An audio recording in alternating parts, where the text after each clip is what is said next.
Actuellement, les conditions objectives pour les luttes et également pour des mouvements révolutionnaires sont là. Le capitalisme est dans un impasse, provoque de la résistance partout dans le monde, mais on a une absence de direction qui sait quoi faire et comment aller de l'avant.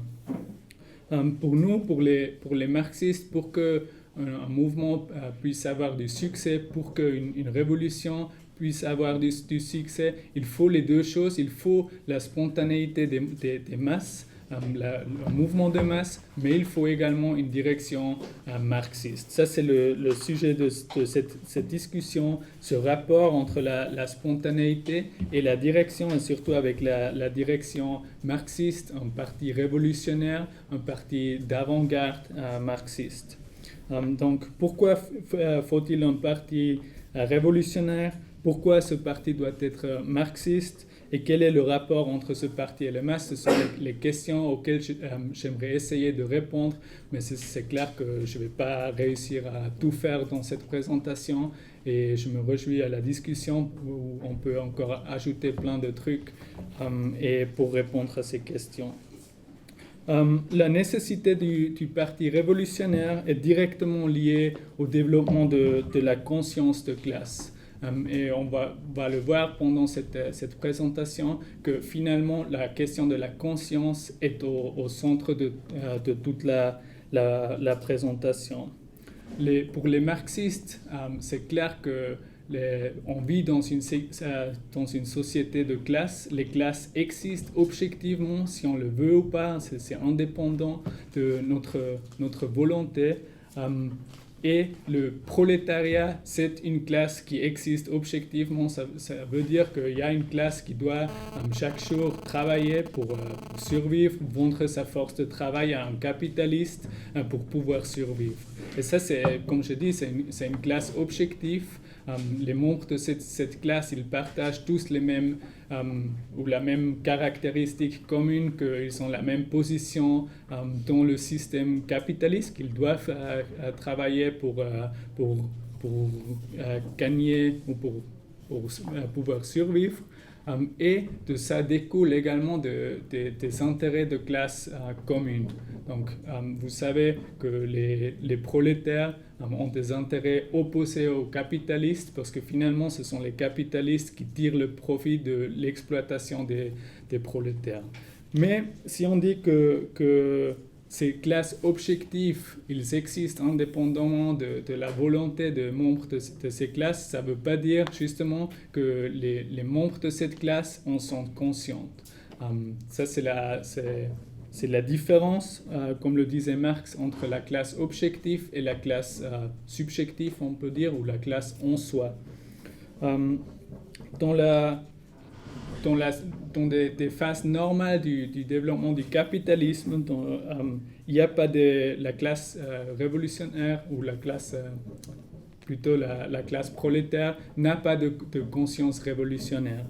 Dans cette situation, en disant normale, la classe est dispersée, est atomisée et est dans un état plutôt passif que actif.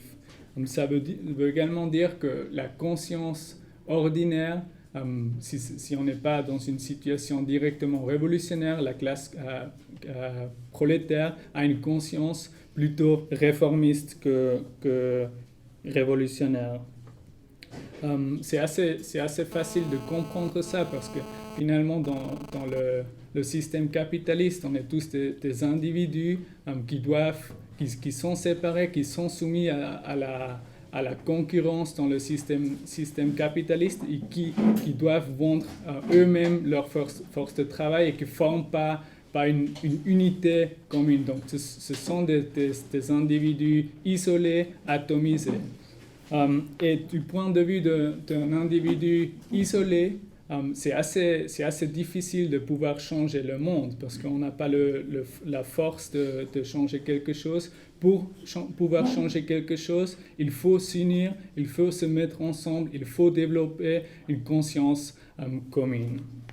Et dans cette phase de passivité, quand la classe ouvrière, le prolétariat n'entrent pas activement en lutte ensemble et restent dans une situation isolée, c'est clair que des idéologies ou les idées de la classe dominante ou de la bourgeoisie ou la petite bourgeoisie peuvent tomber sur un terrain fertile, notamment des questions comme l'individualisme, la pensée individualiste bourgeoise, parce que ça correspond, comme j'ai déjà dit, à cette isolation, atomisation de la classe ouvrière.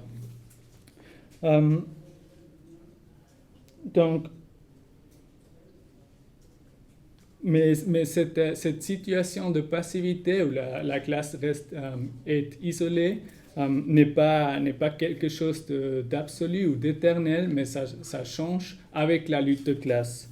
Dans la lutte de classe, le prolétariat développe ses propres organisations pour défendre leurs intérêts communs, mais également elle a besoin de ses propres organisations justement pour les défendre, mais elle a également besoin de ses propres idées qui sont indépendantes des idées de l'idéologie dominante de la classe bourgeoise. Donc, ça, c'est quelque chose de très fondamental. Il faut l'autonomie de la classe ouvrière dans l'organisation. Il faut que la classe ouvrière ait ses propres organisations et qu'il y ait l'autonomie des idées ou de la conscience de la classe ouvrière. Donc, il faut, ou en d'autres termes, développer la conscience de classe. Ça veut dire se différencier, se distinguer de l'idéologie dominante des idées de la classe bourgeoise. Et ce processus de se distinguer des idées bourgeoises, justement, c'est la prise de conscience et le processus d'organisation du prolétariat. Comme j'ai déjà dit, cette prise de conscience et l'entrée en activité de la classe ouvrière ne se font pas dans une situation statique qui reste éternellement la même chose, mais les conditions objectives qui déterminent la conscience, elles changent. Et sans une compréhension de ces changements, on ne peut pas comprendre les changements dans la conscience de la classe ouvrière. Et les conditions objectives ou les raisons pourquoi ça change, c'est parce que le capitalisme, ce n'est pas juste un système éternel, stable, qui tend vers l'équilibre vers l'équilibre, vers un état où tout est bien balancé, comme certains économistes bourgeois le pensent. Mais pour les marxistes, c'est clair que c'est le contraire. Le capitalisme, c'est un système avec des contradictions inhérentes, ça veut dire des contradictions qui s'accumulent et qui provoquent de plus en plus d'instabilité dans ce système. Ça veut également dire que ce système n'est pas éternel, mais que c'est un système historique qui a ses propres limites. Et cette tendance, ces contradictions, je pense que le plus important, même si je ne vais pas entrer en détail, c'est la tendance du capitalisme à la crise. Périodiquement, le capitalisme entre en crise. Et également, à niveau plus large, dans le développement du capitalisme, on voit que la crise du capitalisme comme système même s'accentue de plus en plus. Et tout ce processus dans la base économique, ça provoque également des changements dans la conscience. Ça veut dire que la classe bourgeoise, avec ses idées dominantes, perd de plus en plus de légitimité si elle n'arrive plus à satisfaire les principaux besoins de la classe ouvrière. Actuellement, c'est exactement ça ce qu'on est en train de voir. On a une crise du capitalisme. On voit que la classe bourgeoise est forcée, c'est pas juste parce qu'elle est méchante, la classe bourgeoise, elle est forcée d'attaquer la classe ouvrière de plus en plus pour sauver ses profits. Et dans ce processus, c'est clair que si on attaque de plus en plus la classe ouvrière, c'est clair que ça commence à bouger dans la tête des gens, que la conscience commence à changer. Et il faut bien comprendre que ce n'est pas un développement linéaire, qu'avec toutes les attaques de la classe bourgeoise, avec chaque attaque, la conscience de classe du prolétariat augmente un petit peu. Ça se passe plutôt comme Trotsky le décrivait, comme un processus moléculaire de la révolution. Qu'est-ce que ça veut dire? Ça veut dire que sous la superficie, sous le terrain, il y a des changements qui se font qu'on ne le voit pas au premier coup. Ce sont des changements où on a dans la conscience des gens, on a une accumulation de plus en plus de mécontentement sur la situation et plus en plus d'accumulation de la rage envers ce système et avec la misère qui est, ou les conditions de vie qui n'améliorent pas ou même se détériorent.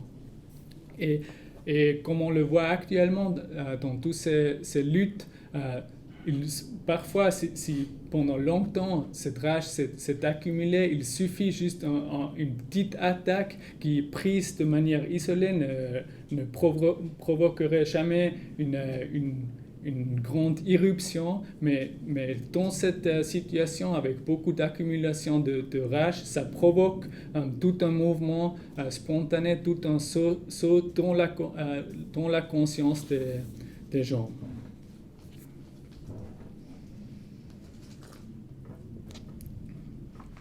Et comme j'ai déjà dit, on va sûrement encore en discuter dans les perspectives mondiales parce que c'est exactement ce que nous voyons, c'est ça la base pour tous ces mouvements. Et ces mouvements spontanés, ils vont avoir lieu si on le veut ou pas. Ce n'est pas quelque chose qu'on peut planifier comme organisation marxiste révolutionnaire. On se dit qu'on va planifier le mouvement des Gilets jaunes. Ce n'est pas comme ça que ça fonctionne. Ces mouvements spontanés des masses sont le résultat des conditions objectives qui changent. C'est ça ce qui provoque la résistance. Et si on comprend le système capitaliste, on voit qu'il doit avoir des mouvements comme ça. Et nous, on sait que la perspective doit être que dans le futur, ça va continuer. Il va y avoir plus de mouvements plus ou moins spontanés comme on les voit actuellement. Pour les marxistes, quelque chose de très important pour le développement de la conscience, c'est que les masses du prolétariat apprennent pendant ces luttes. Terçu l'a déjà dit dans son introduction qu'on a l'impression que pendant cette phase, il se passe plus que pendant 10 ans de temps normaux. Je pense qu'on l'a également déjà constaté par exemple dans le mouvement de Gilets jaunes, comment la conscience se développe très très vite quand les masses entrent sur le terrain, commencent à s'activer et se politiser. Pendant longtemps, même pendant des décennies, pour certaines personnes, leur conscience n'a pas vraiment fait des progrès, on peut dire, mais quand ils commencent à lutter, on apprend plus rapidement que pendant toute une vie. Et c'est certainement le cas pour toutes les luttes, mais encore beaucoup plus pour des situations révolutionnaires où il y a vraiment un grand changement dans la société. C'est également pour cette raison que Marx disait dans l'idéologie allemande qu'on peut pas, ou que la conscience communiste finalement, elle se crée pendant le processus de la révolution même. Donc ça c'est quelque chose de très, très important à comprendre. On ne peut pas croire que la conscience révolutionnaire de la classe ouvrière, c'est quelque chose qu'on peut créer avant la révolution, en lisant beaucoup de livres ou en éduquant les masses en tant que parti marxiste. C'est pas comme ça que ça se passe. La conscience révolutionnaire communiste à grande échelle des masses, elle se crée dans le processus, dans la lutte même du prolétariat. Donc on peut se demander si ça c'est un processus automatique, parce que comme moi je l'ai décrit, c'est qu'il y a des conditions objectives qui changent, qui provoquent des luttes, et dans les luttes, il y a la conscience qui émerge. Mais pour les marxistes, c'est clair que ce n'est pas du tout le cas. Le vrai marxisme s'oppose fondamentalement à cette forme de déterminisme. Si tel était le cas, si c'était si simple que ça, nous, on pouvait juste attendre à ce que les masses commencent à bouger et développent leur conscience révolutionnaire, fondent la révolution et tout est bon. Du coup, je pense que si tel était le cas, il n'y avait pas de raison d'être ici et de s'éduquer, de discuter sur de tels sujets. C'est vrai que les conditions objectives déterminent la conscience, mais comme on va le voir maintenant, une direction qui a déjà une conscience plus élevée que les masses peut et doit jouer un rôle décisif dans ce processus. Les masses apprennent par l'expérience, mais ce qui est important de comprendre, c'est que les masses ne peuvent pas faire toutes les expériences pendant la lutte même, pendant une révolution. Pourquoi pas? Finalement, surtout parce qu'ils n'ont pas suffisamment de temps. Des situations de lutte ou des situations révolutionnaires, ce sont par définition des temps courts qui ne peuvent pas durer éternellement. Et dans cette lutte, on est confronté, le prolétariat est confronté à des adversaires très, très puissants, notamment l'État bourgeois, qui veut tuer des mouvements révolutionnaires. Et de l'autre côté, il est confronté à toutes les idées bourgeoises ou petites bourgeoises ou réformistes. Donc, il y a dans cette opposition, les masses commencent à développer une conscience, mais il y a ces facteurs qui essayent de freiner ce développement et même de le tuer finalement. Et c'est exactement pour cette raison, parce qu'on n'a pas suffisamment de temps, qu'il faut une direction, qu'il faut un parti révolutionnaire marxiste. Et ce parti ne peut pas être créé dans la situation même, dans la chaleur des événements par les masses elles-mêmes. Il faut le créer avant. Et c'est toute l'histoire du prolétariat a montré ça, que ce n'est pas possible de construire un parti révolutionnaire directement dans une situation révolutionnaire.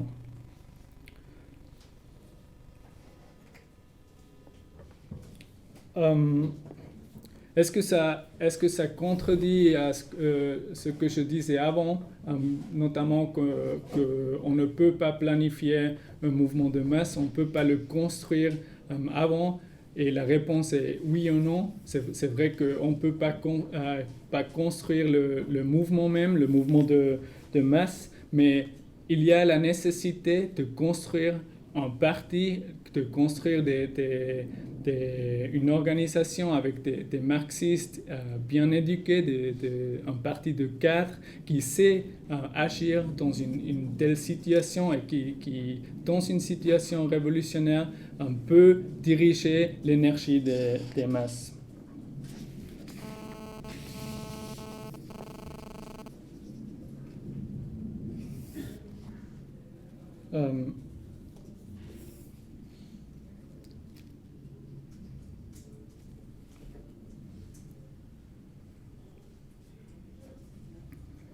Oui, comme j'ai déjà dit, je pense que l'élément le plus important dans cette cette explication, c'est que ces situations de lutte ne peuvent pas durer éternellement. C'est soit on perd, soit on gagne.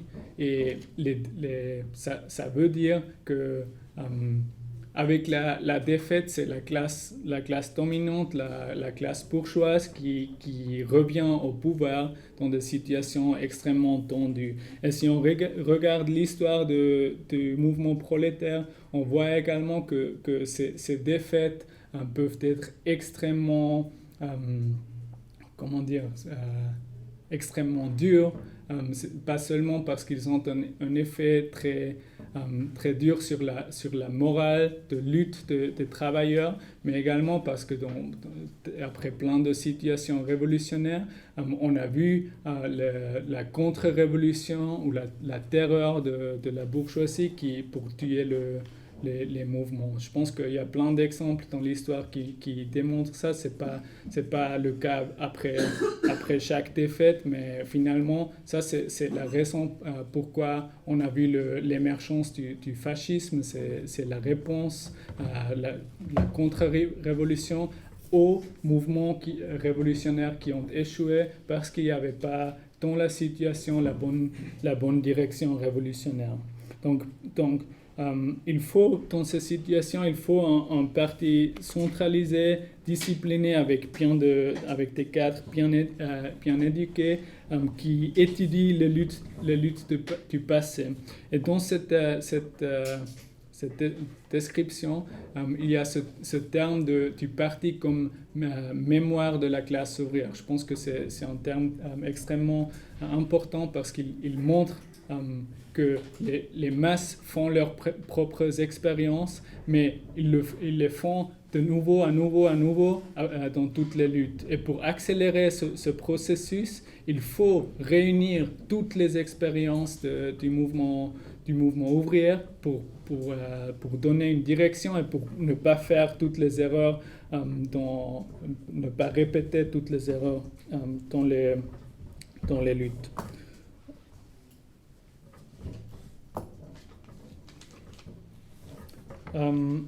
J'aimerais montrer cette unité nécessaire entre la spontanéité des masses et la nécessité de direction avec une autre citation de Trotsky qui est, à mon avis, le meilleur résumé.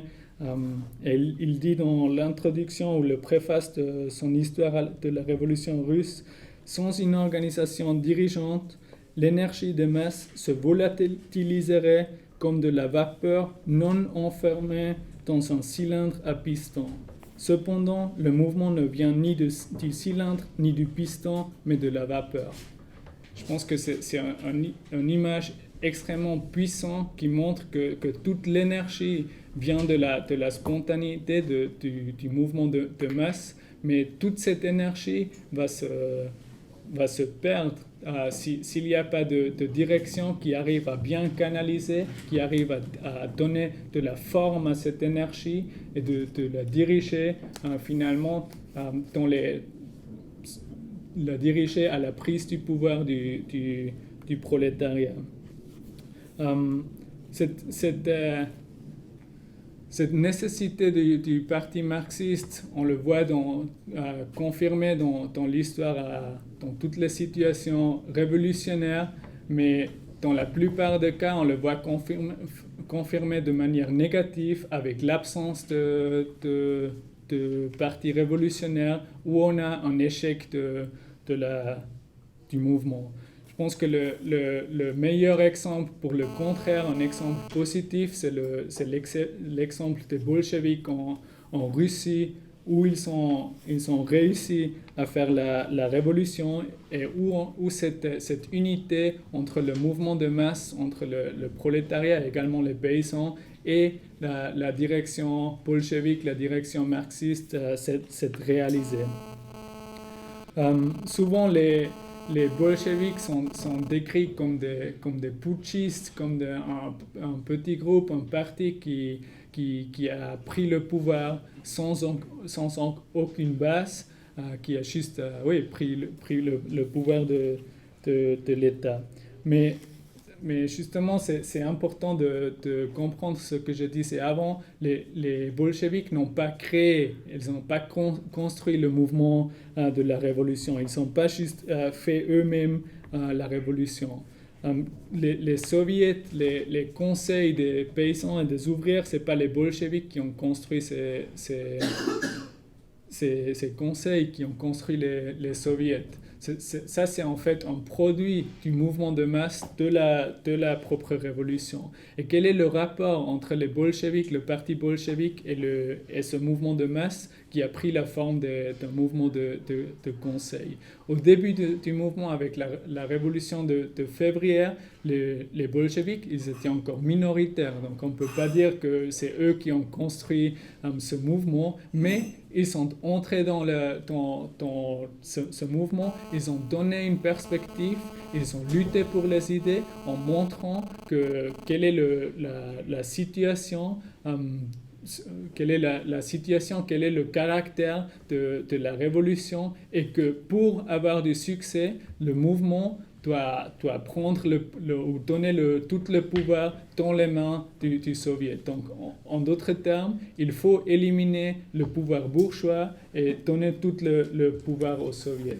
Et ces idées, au début, ils étaient minoritaires, mais dans le processus de la révolution, dans les mois après février, peu à peu, les bolcheviks ont gagné les masses pour ces idées. Donc, à mon avis, ça c'est le meilleur exemple pour montrer ce rapport entre le parti qui veut donner une direction, qui a les bonnes idées, et les masses. Les masses prolétaires n'étaient pas juste convaincus dès le début de la perspective du programme des bolcheviks, mais ils ont vu dans la pratique que les directions qui existaient avant, qui étaient dominants avant, les réformistes mencheviks et les social-révolutionnaires, n'ont pas réussi à réaliser les besoins des masses, le programme que le prolétariat et les paysans nécessitaient pour satisfaire leurs besoins.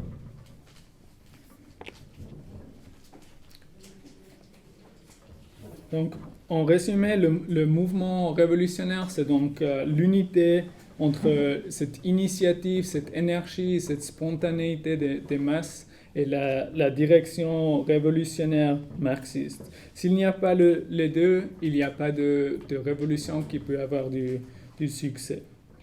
La spontanéité, donc, c'est un potentiel de la révolution, mais qui peut uniquement être réalisé avec la direction. Mais cette unité, c'est une unité contradictoire. On ne doit pas s'imaginer ce développement comme ça, qu'on a juste les conditions objectives qui changent et qu'à un certain moment provoque des mouvements révolutionnaires, et de l'autre côté, séparé de tout ça, il y a un parti marxiste qui s'éduque dans la théorie marxiste et qui veut être la direction. Et dans la situation révolutionnaire, les deux viennent s'unir pour faire la révolution. Le parti révolutionnaire doit se créer dans la lutte de classe. Ça ne veut pas dire qu'il ne peut pas avoir une certaine distance entre le parti révolutionnaire et le mouvement de classe, mais on ne peut pas construire une direction marxiste, un parti révolutionnaire, si on ne lutte pas dans les mouvements pour les idées correctes, si on ne teste pas les idées, si on ne fait pas d'expérience dans les luttes. Ça c'est également l'histoire du parti bolchevique qui a lutté pendant des décennies, qui a participé dans tous les mouvements, qui a essayé de donner une direction, qui a lutté contre les directions, contre les autres idées mencheviques et social-révolutionnaires. Donc ce processus de révolution, c'est ni quelque chose de graduel où peu à peu, les masses gagnaient de la conscience et le parti révolutionnaire grandit, ni c'est juste une explosion pendant un moment donné, mais c'est tout un processus où le parti marxiste doit se construire dans les luttes qui existent déjà pour développer ces outils, ces méthodes, mais après, il y a des situations décisives, des mouvements plus grands qui sont justement décisifs pour le développement de la révolution. Donc les marxistes sont une partie du mouvement prolétaire lui-même. En fait, c'est la partie la plus avancée, la plus consciente, comme c'est déjà montré dans le manifeste du Parti communiste. Les marxistes, ils tendent toujours à dépasser les particularismes du mouvement. Qu'est-ce que ça veut dire?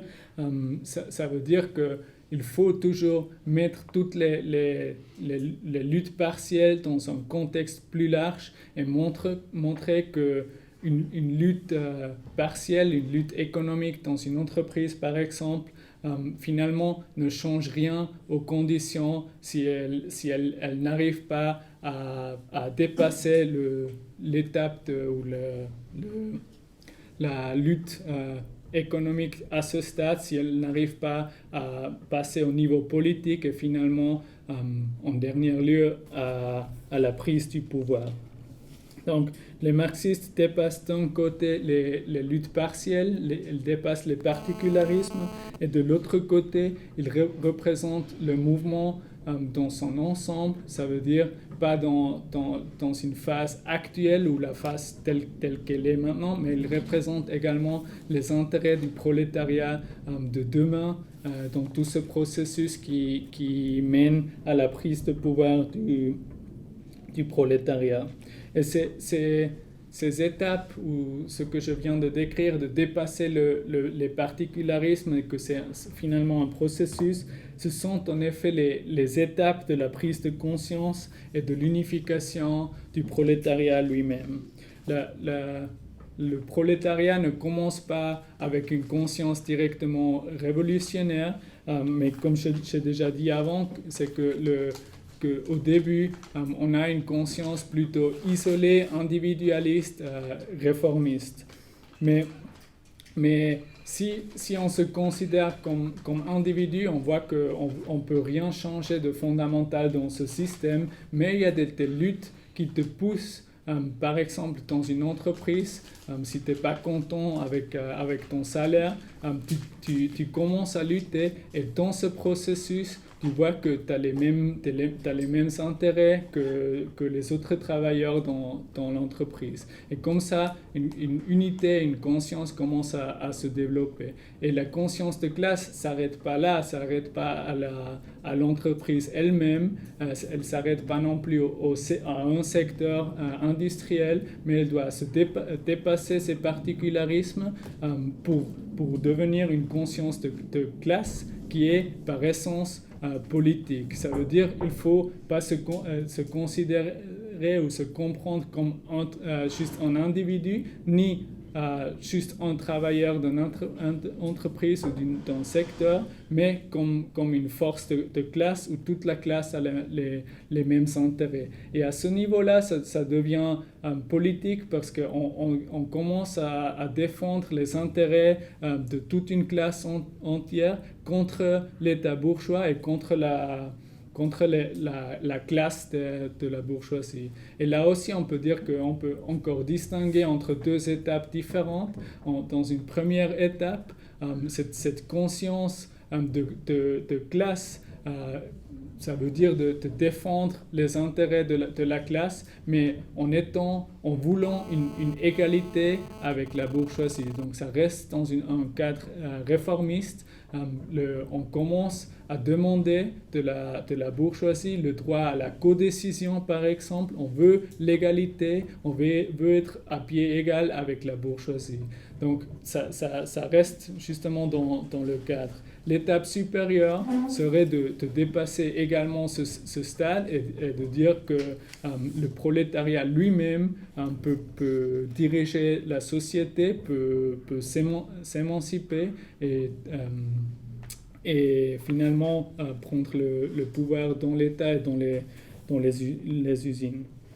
Ça, c'est un peu l'exemple type comme moi je l'ai montré, qui va de l'individu, de l'entreprise jusqu'à l'État et la prise du pouvoir. Et ça veut dire de l'économique au politique, mais c'est clair que dans la réalité, ça ne se passe pas toujours comme ça. On voit actuellement que beaucoup de luttes ne commencent pas dans l'entreprise, ils commencent plutôt à un niveau directement politique. Ils commencent avec un rejet de toute la politique d'un gouvernement, par exemple. Mais pour les marxistes, ça n'empêche pas qu'il faut le tout, il faut le processus, et c'est pour ces raisons que dans ces mouvements, nous, on insiste toujours que ces mouvements peuvent uniquement avoir du succès si on arrive à les ancrer dans les entreprises, dans la classe ouvrière. Donc, peu importe si ça commence dans une lutte économique et si nous, on montre qu'il faut généraliser le mouvement, il faut aller vers le niveau politique, où ça commence au niveau politique et il faut ancrer le mouvement dans les entreprises ou dans les luttes économiques. Pour nous, peu importe, pour nous, ce qui est important, c'est de représenter, de voir le tout de ce processus. Finalement, ça c'est exactement ce que dit le manifeste du Parti communiste. Et Lénine, lui, il a très bien compris que pour faire ça, il te faut un parti révolutionnaire qui sait défendre ses idées, qui sait pousser le niveau et les luttes à un niveau supérieur. Pourquoi c'est tellement nécessaire? Parce que dans ces luttes, justement, c'est une lutte autour de la direction où il y a d'autres idées qui sont présentes. Ce n'est pas juste les marxistes qui sont conscients que le mouvement doit se généraliser, doit aller à un niveau supérieur, mais il y a également des idées réformistes, et Lénine le décrit très bien dans son ouvrage « Que faire ?», que les réformistes, finalement, veulent toujours rester dans cette phase de lutte immédiate pour ne pas passer au niveau supérieur. Et qu'est-ce que ça veut dire en pratique? Ça veut dire de bloquer le processus de développement de la conscience. Ça veut dire de freiner le mouvement de la classe, de le laisser dans l'étape actuelle et d'éviter du coup que le mouvement se généralise et se politise pour vraiment faire de la concurrence à la classe bourgeoise. Et ça, c'est exactement ce qui correspond à la logique bourgeoise, aux nécessités de la bourgeoisie. La bourgeoisie, elle essaie toujours de diviser le mouvement et de le laisser dans cette phase purement économique pour éviter que ça devienne un mouvement politique qui peut vraiment mettre en danger toute la politique de la bourgeoisie. Donc, je dois arriver gentiment à la conclusion, même si je n'ai pas réussi à dire tout ce que je voulais.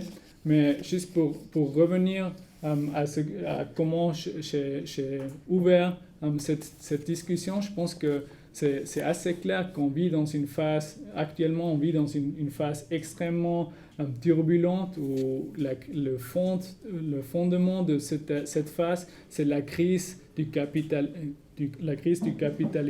On voit que ce système est dans un impasse et que la politique bourgeoise, ou en général les bourgeois, ils n'ont pas de solution à cette crise qui ne veut pas dire attaquer plus et plus la classe ouvrière. Ça, c'est ce qu'on voit actuellement, et c'est clair que ça provoque de plus en plus de résistance. À nous, ça nous montre qu'il y a ces mouvements qui vont venir de plus en plus, et le problème, du coup, ce ne sont pas les masses qui sont passives et qui ne veulent pas bouger, comme nous disent les réformistes, parce que les masses sont bien présents et ils vont être présents dans les luttes qui vont venir. Les masses ne sont pas le problème, c'est un problème de la direction et des idées et des perspectives de la direction. Pour nous, c'est clair où il doit être clair que tous ces mouvements qui sont déjà là et qui vont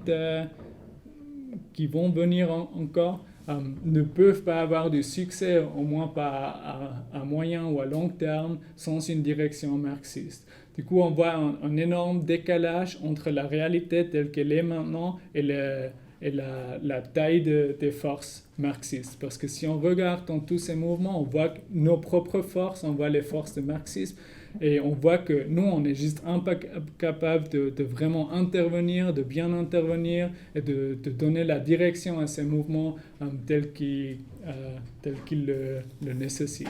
Pour nous, ça ne doit pas nous décourager, justement parce qu'on sait que ces mouvements ne peuvent uniquement avoir du succès quand ils ont une direction marxiste. Pour nous, ça doit vouloir dire qu'il faut construire ces forces marxistes. C'est exactement pour ces raisons qu'on est ici, c'est exactement pour ces raisons qu'on mène toutes ces discussions, on se forme, on s'éduque dans les luttes de passé, on s'éduque dans la théorie pour construire, pour élaborer des perspectives. On sait que le chemin il est encore extrêmement long, mais il faut construire ces forces, il faut intervenir dans les luttes telles qu'elles existent déjà, il faut grandir, il faut gagner de l'expérience en élaborant nos perspectives, et comme ça, on peut grandir et finalement donner la direction à cette révolution tellement nécessaire. Merci.